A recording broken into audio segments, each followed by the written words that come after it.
Ang agang gumising ng alaga ko kaya pinagluto ko na agad siya ng pancake. Yung mabilisan lang para hindi siya magutom habang nagluluto ako ng kanin.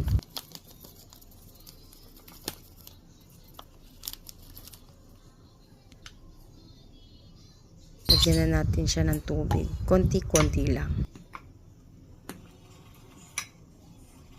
Tansyahin nyo lang siya.